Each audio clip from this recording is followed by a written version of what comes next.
Hello दोस्तों, स्वागत है आप सभी का आपके अपने यूट्यूब चैनल शालू पाठशाला में। आज हम शुरू कर रहे हैं केवीएस टीजीटी साइंस के जो यूनिट हमने ऑलरेडी कवर की है, जिसके हमने नोट्स कवर किए हैं, उसके क्वेश्चंस के साथ। जो भी क्वेश्चंस होंगे सभी के सभी प्रीवियस ईयर रिलेटेड होंगे। और जो यूनिट का नाम है वो है the human I and the colourful world. तो शुरू करते हैं आज हम पहले क्वेश्चन के साथ। याद रखना, ये भी जो भी सारे क्वेश्चंस हैं वो केवीएस एनवीएस और जितने भी कॉम्पिटिटिव एग्जाम्स होंगे जिसमें साइंस पूछी जाती है उन सभी में बहुत इंपॉर्टेंट होंगे। तो शुरू करते हैं आज फर्स्ट क्वेश्चन के साथ। सिलेबस हमने ऑलरेडी आपके साथ डिस्कस कर लिया है और इस यूनिट में कौन कौन से टॉपिक हैं वो हमने सभी डिस्कस कर लिए हैं। तो आप प्रीवियस वीडियो को जाके देखिए, आपको सभी टॉपिक समझ आएंगे। अगर आपको कोई भी प्रॉब्लम हो तो प्लीज़ आप कमेंट करके बताएं, मैं आपकी प्रॉब्लम का सॉल्यूशन ज़रूर लेके आऊँगी। तो शुरू करते हैं फिर क्वेश्चन नंबर 1 के साथ। तो क्वेश्चन नंबर 1 है, a person can not see object distinctly. So first question है, a person can not see distinctly object keep beyond 2 metre. This defect can be correct by using a lens of power. जो एक person है उसको 2 metre के बाद के object नहीं दिखाई देते। तो this defect can be correct, अगर आपको ये डिफेक्ट करेक्ट करना है तो आप कितनी पावर का लेंस यूज करेंगे। अगर आपको याद होगा तो पावर का फॉर्मूला क्या होता है, तो पावर का फॉर्मूला होता है P is equal to 1/f। ठीक है, यहां पर आपको फोकल लेंथ दी हुई है 2 मीटर। अगर मैं इस फॉर्मूले में 2 मीटर को पुट करती हूं तो यहां पर जो आपका आंसर निकल के आता है वो क्या आता है, बताइए जरा। तो वो आपका आंसर क्या आएगा, तो यहां पर आपका आंसर क्या आएगा, 0.5। यहां तक तो हमें पता चल गया है कि जो आंसर रहेगा वो 0.5 डायप्टर रहेगा। तो इसमें प्लस आएगा या फिर माइनस, उसको क्या है, 2 मीटर के बाद की चीजें नहीं दिखाई दे रही है तो उसको कहीं ना कहीं मायोपिया है। और मायोपिया को करेक्ट करने के लिए हम कौन सा लेंस यूज करते हैं, कॉन्वेक्स या कॉनकेव। तो हम यहाँ पर मायोपिया को करेक्ट करने के लिए यूज करते हैं कॉनकेव लेंस यूज करते हैं। ठीक है, और कॉनकेव की फोकल लेंथ माइनस में होती है। तो यहाँ पर आंसर रहेगा बी। तो फर्स्ट क्वेश्चन का ऑप्शन बी बिल्कुल करेक्ट है। सेकंड क्वेश्चन देखते हैं। सेकंड क्वेश्चन है, a student sitting on the last bench can read the letter written on the blackboard but is not able to read the letter written in his textbook. तो उसको अपनी textbook के written जो letters है वो नहीं दिखाई दे रहे, लेकिन उसको बोर्ड का बिल्कुल साफ दिखाई दे रहा है, मतलब उसको कहीं ना कहीं हाइपर मेट्रोपिया है। ठीक है, तो ऑप्शन पढ़ना शुरू करते हैं, हमें करेक्ट ऑप्शन बताना है। The near point of his eye has receded away, मतलब कम। तो यहां पर फर्स्ट ऑप्शन ही हमें बिल्कुल करेक्ट मिल गया है, तो सेकंड का ऑप्शन ए बिल्कुल सही है। ठीक है, हमें यहीं से हमारा आंसर मिल चुका है। नेक्स्ट क्वेश्चन देखते हैं, क्वेश्चन नंबर 3। आपको एक प्रिज्म दिया हुआ है जिसका बेस इन्होंने बोला है BNC है। ठीक है, BNC बेस है, is placed in different orientation. आपको दिखाई दे रहा होगा सभी के सभी डिफरेंट ओरिएंटेशन में प्रेजेंट है। ये a narrow beam of white light is incident, एक बीम ऑफ लाइट इंसिडेंट होती है प्रिज्म के ऊपर, तो आपको उस पे फिगर दिखाई हुई है।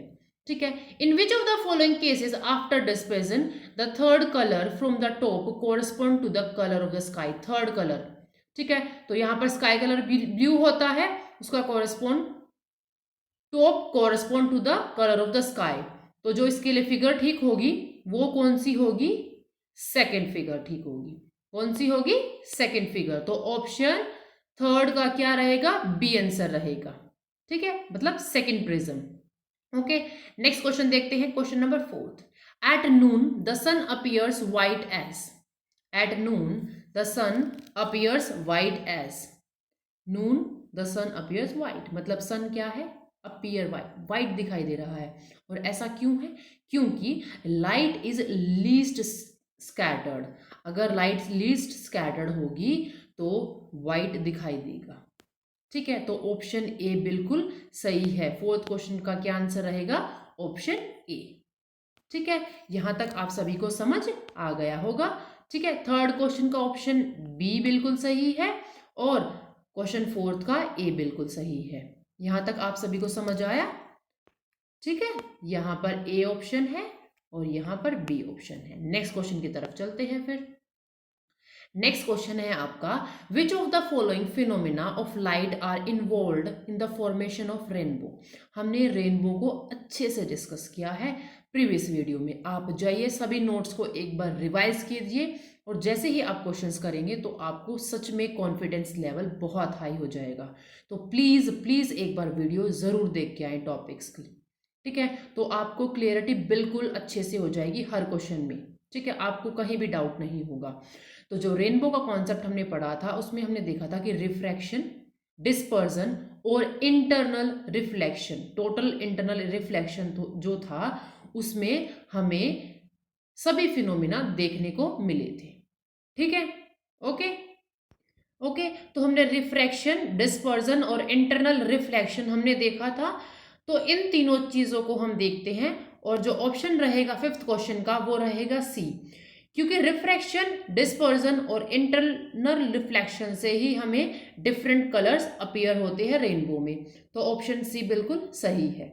नेक्स्ट है, twinkling of stars is due to atmospheric. जो ट्विंकलिंग ऑफ स्टार्स हमें दिखाई देता है वो हमें क्यों दिखाई देता है? ऐसा क्या फिनोमेना है कि जिससे हमें ट्विंकलिंग ऑफ स्टार फिनोमेना, जो ट्विंकलिंग ऑफ स्टार्स है वो अपीयर होता है? और उसके लिए जो रिफ्रैक्शंस है लाइट का by different layer of the refractive index, कहीं रेयर मीडियम आता है, कहीं डेंसर मीडियम आता है, रेयर मीडियम, डेंसर मीडियम, और इसी फिनोमेना के साथ में ट्विंकलिंग ऑफ स्टार फिनोमेना हमें दिखाई पड़ता है। तो सिक्स्थ क्वेश्चन का ऑप्शन बी बिल्कुल सही है। ठीक है, और तो नेक्स्ट क्वेश्चन की तरफ चलते हैं फिर। The clear sky appears blue. जो स्काई बिल्कुल साफ होता है तो हमें ब्लू कलर का दिखाई देता है, और ऐसा इसलिए होता है violet and blue light get scattered more than the light. जो अदर एटमॉस्फेरिक जो भी कलर है विबग्योर में, उसमें से जो वॉयलेट और ब्लू लाइट है वो ज़्यादा स्कैटर्ड होता है। तो उसके लिए हमारे पास ऑप्शन सी बिल्कुल सही है। ठीक है, कौन सा ऑप्शन है? सी। तो सेवेंथ का सी ऑप्शन बिल्कुल सही है। Which of the following statement is correct regarding the propagation of light of different colour of the light in the air. ठीक है, तो क्वेश्चन आपको समझ आया? स्टेटमेंट में क्या बोला है कि propagation of light of different colour, her light का एक डिफरेंट प्रोपगेशन होता है, लाइट डिफरेंट वेवलेंथ से मूव करती है। तो हमें व्हाइट लाइट में हमें पता है कि डिफरेंट हम अगर व्हाइट लाइट को प्रिज्म से पास करते हैं तो डिफरेंट कलर हमें दिखाई देते हैं। ठीक है, तो ऐसी कौन सी लाइट है जो स्लो मूव करती है? ऐसी कौन सी लाइट है जो ब्लू लाइट है या फिर रेड लाइट है या फिर ग्रीन लाइट है जो फास्ट मूव करती है? तो जो सभी कलर्स की जो लाइट्स हैं, all colours of the white light move with the same speed. ऐसा कुछ नहीं कि फास्ट रेड फास्ट चलेगी या फिर ब्लू फास्ट चलेगी या फिर ग्रीन फास्ट चलेगी, ऐसा कुछ नहीं है। सब के सब सेम स्पीड में मूव करते हैं। तो ऑप्शन सी बिल्कुल सही रहेगा। ओके, नेक्स्ट क्वेश्चन देखते हैं, क्वेश्चन नंबर 9। आपने देखा होगा जो डेंजर्स के सिग्नल्स होते हैं, जैसे एक डेंजर्स का सिग्नल बना हुआ होता है ना, तो वो हमें दूर से दिखाई पड़ जाता है कि हाँ भाई इस जो भी या कोई अपार्टमेंट है या कुछ भी है कहीं भी, उसमें रेड सिग्नल बना हुआ है तो मतलब ये डेंजर का साइन है। ठीक है, और हम उसे दूर से आराम से देख पाते हैं, इजीली देख पाते हैं। ठीक है, तो ऐसा क्यों है? ठीक है, तो ऐसा क्यों है? ऐसा इसलिए है क्योंकि जो रेड लाइट है वो कम स्कैटर्ड होती है। जो रेड लाइट है वो क्या होती है? कम स्कैटर्ड होती है औरों से। ठीक है, तो कम स्कैटर्ड होती है तो मतलब क्या हुआ? ऑप्शन बी बिल्कुल सही हुआ क्वेश्चन नंबर 9 का। ठीक है, red light is scattered the least. ठीक है, तो यहाँ पर बी ऑप्शन बिल्कुल सही है। Which of the following phenomena contribute significantly to the reddish appearance of the sun. जब सन सेट होता है और सनराइज होता है तो जो फिनोमिना अपीयर्स, जिस फिनोमिना के थ्रू हमें ये दिखाई देता है वो फिनोमिना क्या है? कौन सा फिनोमिना कंट्रीब्यूट करता है इस पर्टिकुलर अपीयरेंस के लिए? तो इसके लिए जो करता है वो कौन करता है? Scattering of light. हमने atmospheric refraction, dispersion of light, scattering of light, सभी के सभी टॉपिक ऑलरेडी क्लियर कर लिए हैं। तो आप एक बार जाके देखिए, आपको सभी अच्छे से समझ में आएगा। अगर आपको कोई प्रॉब्लम है तो प्लीज़ कमेंट करें, आपको नेक्स्ट वीडियो में नया टॉपिक के साथ, कुछ नए चीज़ों के साथ हम उस टॉपिक को अच्छे से डिस्कस करेंगे। ठीक है, तो यहाँ पर 10th क्वेश्चन का बी ऑप्शन बिल्कुल सही है। तो चलते हैं फिर नेक्स्ट क्वेश्चन की ओर। The bluish colour of water in the deep sea is due to, जो ब्लू कलर होता है सी का, वाटर का डीप सीज में, वो क्यों होता है? आपको सभी को पता है, अगर स्कैटरिंग ऑफ लाइट है तो हमें कलर ब्लू दिखाई देगा। ठीक है, तो यहाँ पर बी ऑप्शन क्या रहेगा? सी। अब देखो, एस्ट्रोनॉट ऊपर जाते हैं, ठीक है, स्पेस में जाते हैं, पर वहाँ पे ब्लैक कलर दिखाई देता है उनको, ब्लैक ब्लैक डार्क डार्क रहता है। क्यों? क्योंकि वहाँ पे स्कैटरिंग ऑफ लाइट तो है ही नहीं। ठीक है, ओके। व्हेन 12th क्वेश्चन देखते हैं। When light rays enter the I, most of the refraction occur at, जब लाइट एंटर करती है आँख में, most of the refraction occur at, कहाँ पर रिफ्रैक्शन का जो ज़्यादातर कहाँ पर अकर हो जाता है, और वो कहाँ होता है? Outer surface of the cornea. जो कॉर्निया है, जो हमने आई को देखो अच्छे से डिस्कस किया है, तो वहाँ पर आपको कॉर्निया, क्रिस्टलाइन, लेंस, इरीज, प्यूपल सब के बारे में पता चलेगा कि कहाँ से लैंड आए, जो लाइट है वो एंटर होती है, कौन डायलेट होता है, कौन कॉन्ट्रैक्ट होता है, इरीज का क्या काम है, प्यूपिल का काम क्या है, ये सभी आपको अच्छे से दिखाई देंगे। ठीक है, ओके। अगर आपको किसी भी क्वेश्चन में प्रॉब्लम है तो प्लीज़ कमेंट करके बताएं, मैं उस प्रॉब्लम को सॉल्व करने की पूरी कोशिश करूंगी। तो नेक्स्ट क्वेश्चन चलते हैं फिर। यहाँ पे 12 क्वेश्चन का बी ऑप्शन बिल्कुल सही है। नेक्स्ट क्वेश्चन देखते हैं। The focal length of the eye lens increase, अगर आई लेंस की फोकल लेंथ बढ़ जाए, ठीक है, तो व्हेन आई मसल्स, जो मसल्स होंगी वो क्या करेंगी? कॉन्ट्रैक्ट करेंगी, रिलैक्स करेंगी, थिक होंगी या थिनर होंगी? ठीक है, तो जब फोकल लेंथ बढ़ती है, ठीक है, तो eye muscles relax and lens become thinner. Eye muscles are relaxed and lens become thinner. तो ऑप्शन ए बिल्कुल सही है, किसका?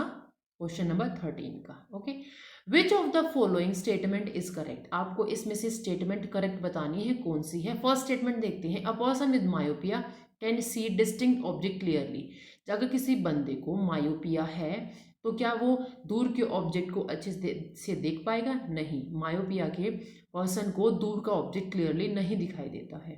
ए hypermetropia, a person with hypermetropia can see nearby object clearly, नहीं, हाइपरमेट्रोपिया के पर्सन को कभी भी पास का साफ नहीं दिखाई देता है। Next question.